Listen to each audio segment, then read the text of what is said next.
con 3 postdoc, pero ya tengo 40, digo, tampoco aquí puedes entrar. Tampoco aquí puedes entrar. Dice, porque es que allá en el día ya no pude. Digo, pues acá tampoco. Y no es que queramos o no, yo te abro las puertas. 3 postdoc, pero ya no puedes porque ya tienes 40 años.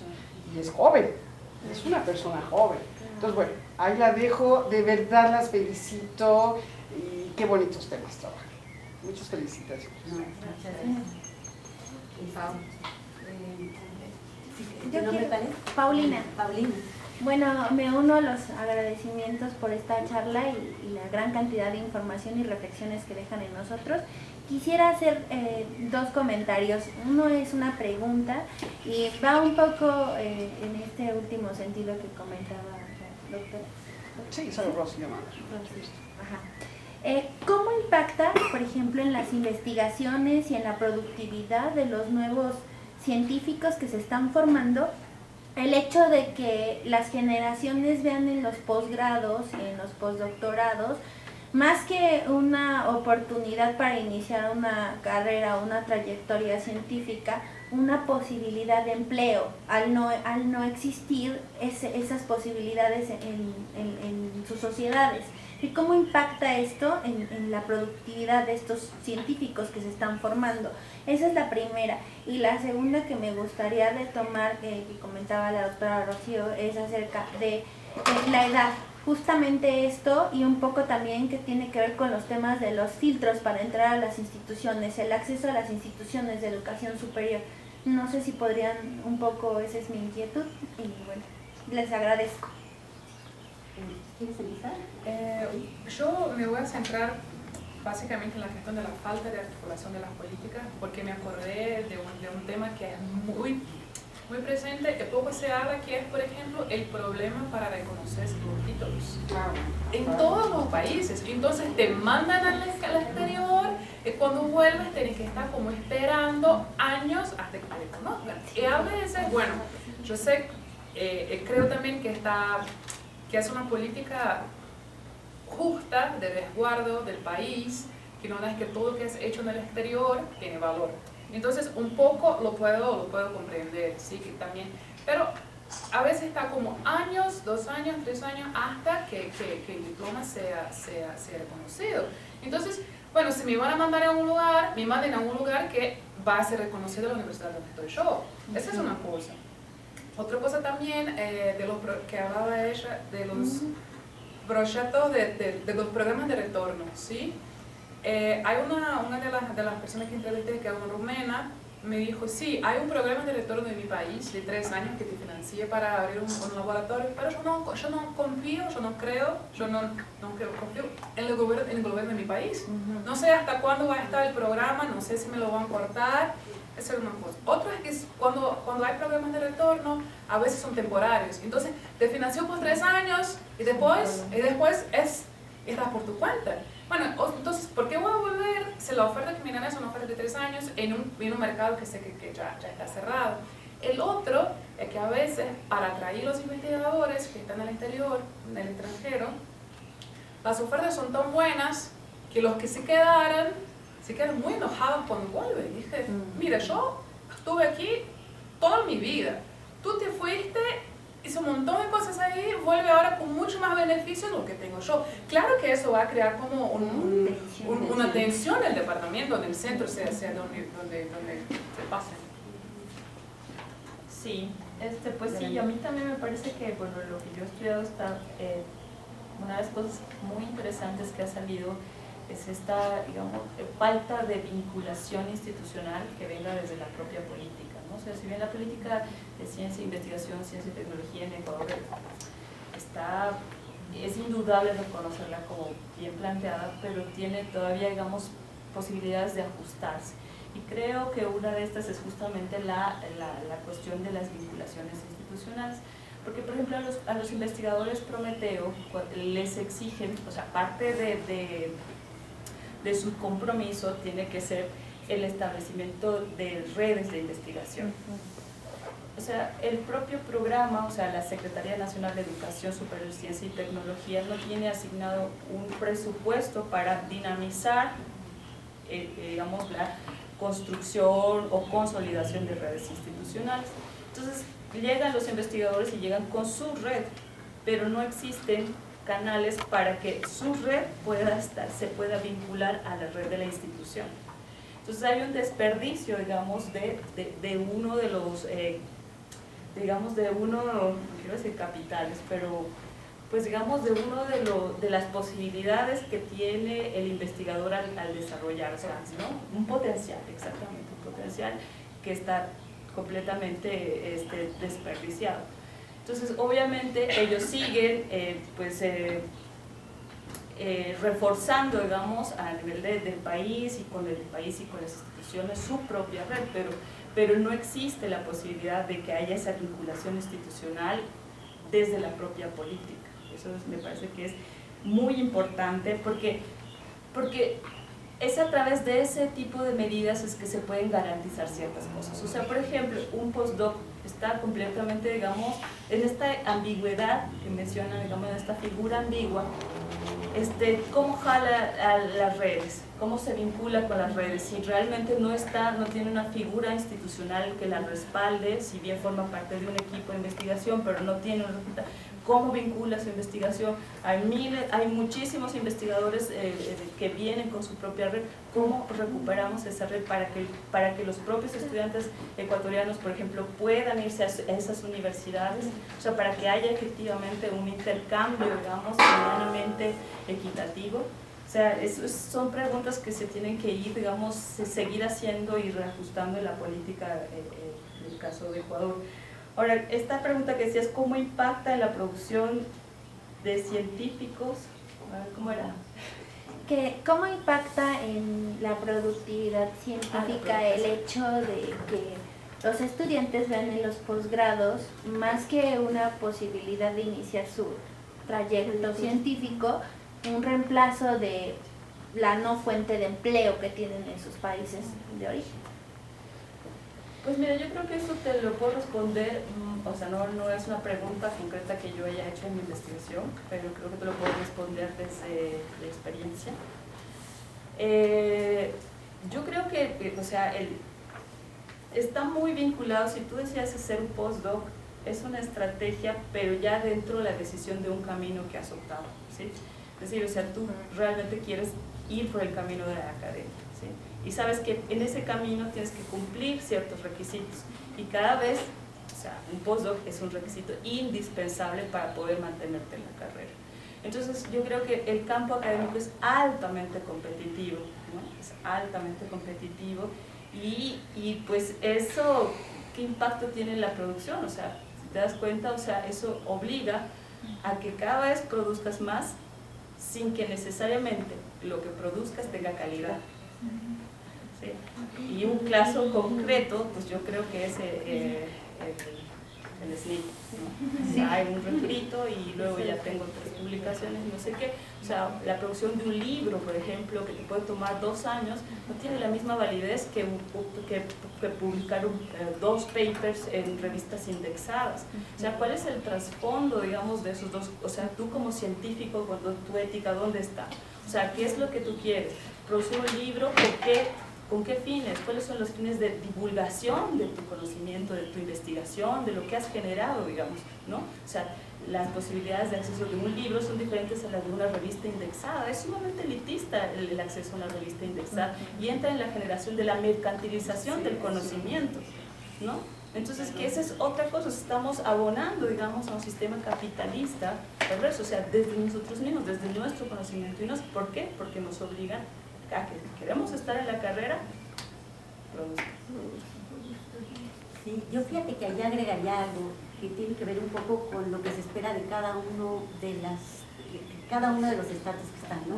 Cuando eres un doctorante, haz cuenta, estás esperando que tenga trabajo original.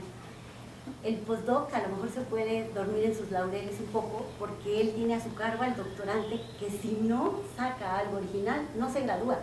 Entonces yo creo que también allá hay como roles y funciones que tienen que ver con el estatus que tienes y la posibilidad de poder lograr lo que te están exigiendo para después poder figurar. Entonces yo digo que la mayor explotación está para los doctorantes, porque si no tienen un trabajo original, no hay manera de que doctor en algunas disciplinas, pues de manera mucho más fuerte, ¿no? Pues un físico, si no produce para una revista indexada, no se titula. En cambio, bueno, pues alguien de ciencias sociales tenemos un poquito más de chance, pero también está esa parte que tenía que ver con, que a mí se me hace súper interesante, a lo mejor pueden hablar un poquito de eso, aunque tengamos un poquito tiempo, pero de esa parte de las jerarquías, de los roles, de las funciones, de las disciplinas mismas. ¿Por qué las disciplinas duras son más prestigiosas que las blandas?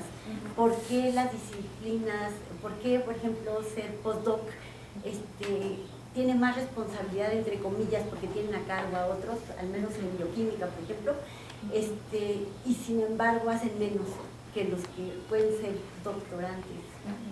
Podría ser. Entonces hay como muchas cosas que, bueno, pues podríamos pensar, bueno, ya en lo micro, ¿qué se espera de cada una de esas cosas para poder ver cómo va a ser la productividad que finalmente tiene? Bueno, yo tomaría, bueno, voy a ver si me sale, un tema central que nos toca en el tiempo pasado, muy pasado, presente y demás, y a futuro, es el tema de la política desarticulada. Cada vez más es indispensable que podamos dar un salto, y eso lo estamos viviendo aún ahora con el tipo de respuestas que se están dando frente al fenómeno postdoc ya acá en el país. O sea, actualmente hay un fuerte apoyo a las becas para el postdoctorado nacional. Ha sido como algo que se ha inflado y es de alguna manera una respuesta de la política del propio CONACYT para tratar de contender frente a esta enorme oferta de doctorados, de graduados de doctorado que hay. Y al mismo tiempo ha generado otra política que es la de cátedras para jóvenes investigadores, que también es un intento de tratar de ir resolviendo, dada la estructura de las universidades, la dificultad para generar nuevas plazas, ha ido generando una figura que es una figura pensada en la lógica de los centros CONACYT, que cuando tú incorporas a un joven investigador por la vía de cátedras para jóvenes investigadores de CONACYT, lo que estás haciendo es otorgándole una figura legal que es la de investigador de CONACYT. CONACYT es el patrón comisionado a una universidad, ¿no? Y este movimiento genera enormes ruidos porque las estructuras normativas no siempre dan la posibilidad de generar convergencias. Entonces, ¿qué es lo que está pasando en las exigencias que tiene un joven que se incorpora por cátedras CONACYT? Que al poco tiempo tiene que, si no lo tiene que postularse para el SNI. Para postularse para el SNI tiene que mostrar productividad y además haber podido mostrar su participación en los procesos de formación, de dirección de tesis y todo este tipo de cosas. Bueno, viendo un caso muy particular de 4 postdoctorados incorporados por la vía de cátedras CONACYT para jóvenes investigadores, ellos lo que plantean primero es que aunque tuvieron que participar en un proceso complejo de selección, donde ellos hacen su propia propuesta, pero es una propuesta que está articulada al tipo de proyectos que define la institución como centrales para desarrollar, y embonan ellos poniendo su propia propuesta. Cuando llegan al lugar, pues no están con las condiciones suficientes para poder empezar a producir. Y bueno, no entro a la anécdota de las cosas que uno va viendo, siendo gente que necesitaría por lo menos un laboratorio, ¿no?, para poder empezar a trabajar. Pero adicionalmente a esto, resulta que si es comisionado, dada la estructura, la lógica normativa de la institución, ellos no pueden dirigir tesis. Entonces, esto ha implicado entrar en procesos de tensión muy fuertes de negociación dentro de la institución para cómo van a ir resolviendo, cosa que no es sencilla, porque no es lo mismo una estructura de un centro CONACYT, que uno lo podría pensar, por más grande que sea, pequeño en relación con las dimensiones de una universidad, y pequeño en relación con los procesos que lleva para una reforma de plan de estudios, para una reforma, un reglamento en una universidad. Entonces, esto está siendo así como parte, digamos, como de la evidencia de cómo ha habido como esta falta de aprendizaje, que es un aprendizaje muy complejo, o sea, poder generar unas políticas así, en donde como que nos van ganando las urgencias para responder a los rezagos. Y siempre nos quedamos, y nos ha pasado en educación superior, con el acceso, con la calidad de las instituciones, de los planes de estudio y demás, y poder tener al mismo tiempo en simultáneo resolver, así como el rezago, responder a eso, pero con una mirada estratégica, ¿no?, que permita pensar a largo plazo. Y está ocurriendo con las cátedras CONACYT el mismo tipo de preocupaciones de, bueno, ¿qué va a pasar en unos años más? Porque de la primera convocatoria, que fue apenas en 2014, ya salió 560 y algo, de que fueron aceptados, pero ya para la segunda convocatoria ya se anunciaba una reducción. Y bueno, ahorita con el problema de la crisis, sí, quién sabe si salga. Entonces, son también el otro tipo de cosas, y que en el centro también colocan el otro tema, de que en el fondo parte de esta política desarticulada tiene que ver también con una decisión de política estructural que pasa también por el compromiso de inversión fuerte de lo que es la inversión en investigación y desarrollo en relación con el PIB, que seguimos todavía en un nivel muy bajo. Digo, estamos nosotros, este es dato de 2011, en 0.43 del PIB. Quiero ponerlo como contraste porque ha sido contrastante en muchos indicadores y variables, el caso de Corea del Sur con 4.03. Entonces, o sea, son decisiones de política, ¿no?, que también, bueno, tendrían que estar ahí muy presentes. El otro asunto del valor de la sobrecalificación realmente creo que no se va a resolver si no se resuelve por esta otra vía, porque está pasando con los sobrecalificados lo mismo que pasó con la educación media superior y la formación de los técnicos, ¿no?, especializados o de las universidades tecnológicas, que bueno, la empresa de repente, y dependiendo de la región, decide que es mucho más conveniente contratar a una gente de una universidad tecnológica, gente que tenga un mayor grado de especialización, porque le sale más caro. O sea, es simplemente así, ¿no? Y detrás de todo esto está el tan manido tema de vinculación que desde los años 70 lo venimos trayendo a cuento en las políticas educativas, y bueno, tiene que ver con esta otra visión estructural. O sea, no va a haber manera, porque si no nos quedamos nada más en el discurso. Y cuando vemos en las instituciones qué está pasando con el tema de vinculación, hay un sector chiquititito de vinculación efectiva, fuerte, real, y todo un sector que es realmente parte discursiva. Los estudiantes van a hacer vinculación a una empresa que nada tiene que ver, a unas tareas que nada tienen que ver con lo que realizan. Entonces sí es un tema fuerte, pero bueno, ahí lo dejaría. Sí, ¿quieres agregar? Sí, a mí me parece que, digamos, en el caso mexicano, y creo que en el colombiano también se acerca mucho, es digamos, estas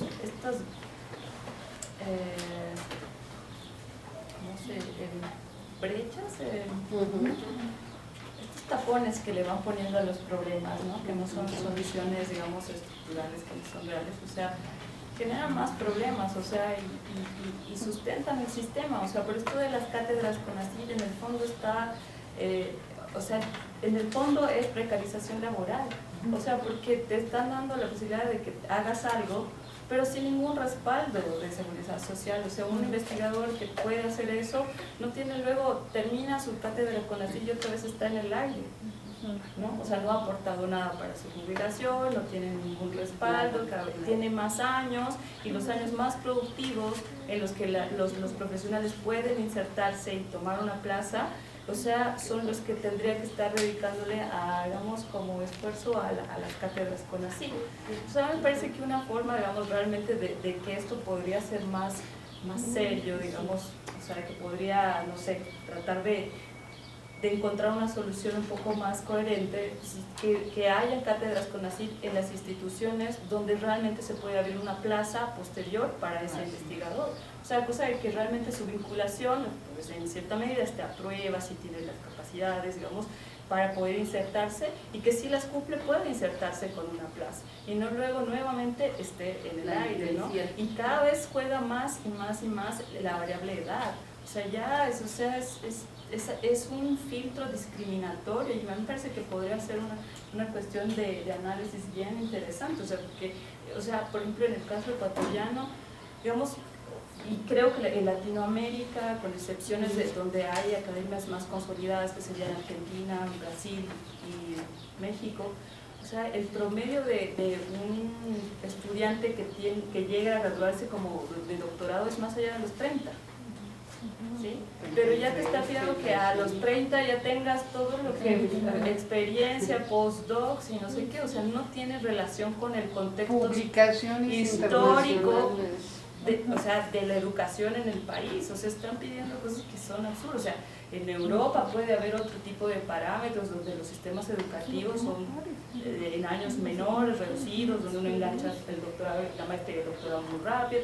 En fin, es otro contexto histórico, digamos, que marca las necesidades también, pero pues aquí no. O sea, es como que además esta idea de que todas las políticas en el campo de investigación, ciencia y tecnología siempre son copiadas de los países desarrollados, entonces quieren ponerlos en práctica cuando realmente no tienen cómo, ¿no? O sea, no hay, o sea, no encaja, y ahí es donde empiezan a generarse contradicciones y cada vez son más absurdas. Dos cosas muy rápidas. Eso de las cátedras que van como terminando, que son temporarias, o con los contratos que son temporarios, lo que pasa también es que como los últimos 6 meses tú no produces nada, porque tienes que estar procurando lo que va a hacer, tienes que estar buscando lo que va a hacer. Entonces, bueno, los últimos 6 meses estoy haciendo proyectos, estoy aplicando para otros lugares porque ya no está. Ese que hablaba de la edad, también me pregunto hasta qué punto es interesante tener un doctor con 27 años, especialmente en las ciencias sociales, que sabes vos con 27 años para ya hacer doctorado. Entonces también puede ser lo interés de pedir tantas cosas en un tiempo tan corto. Sí, pero bueno, yo sí quería, y tiene que ver con lo que acaban de mencionar las dos, que sí habría que poner más atención también a esta noción de hegemonía. Cómo el discurso hegemónico nos ha atravesado y nos ha partido en muchos sentidos, cuando las construcciones de las áreas de conocimiento tienen, los procesos de maduración tienen otros recorridos, cada uno tiene, y entonces hoy estamos hablando como que hemos naturalizado el discurso, y hay siempre una reacción en defensa del discurso de las ciencias denominadas duras, aplicadas sin distinción a cualquier otro campo, ¿no? Entonces, y eso también ha generado tensiones, ruidos, confrontaciones muy fuertes, ¿no? Bueno, rapidísimo, para complementar esta parte de las cátedras CONACYT, porque creo que incluso ahora tampoco la viven tan bien quienes tienen ese tipo de cátedra, porque finalmente no están consideradas por las instituciones como parte de la institución, su patrón es otro. Entonces esta situación los hace sentir que ni son de aquí ni son de allá, y que tampoco pueden participar en las dinámicas internas, ni en lo político, ni en lo sindical, ni en la dinámica interna de la propia institución. Entonces están generando como otro elefante blanco que quién sabe cómo lo vamos a resolver después por esta parte que tiene que ver con los tapones y no con medidas mucho más estructurales. Entonces, bueno, pues creo que sí es súper importante. Y bueno, otra cosa es un poco tratar de ver, sí, que, ¿cómo se llama? Que esta cuestión como de edad y esta cuestión como de disciplinar, esta cuestión, se están convirtiendo ya no en los promotores de plataformas para poder impulsar a los estudiantes, sino más bien en obstáculos. Y entonces, bueno, pues tampoco uno sabe muy bien cómo está jugando esa parte, es decir, mi disciplina me está ayudando o mi disciplina no me está ayudando a encontrar el trabajo, a encontrar el postdoc, a hacer tal o cual cosa. Entonces yo creo que pues, esta cosa estructural también vale como la pena ver. Pues ya nos pasamos por un montón de tiempo, son casi las 7 de la noche y podemos seguir. Pero era hasta las 7:30, ¿no? Ustedes. 6:30. Así que bueno, pues ustedes dirán si quieren otra ronda de preguntas o aquí le dejamos. Ya, yo creo que entonces aquí le cerramos.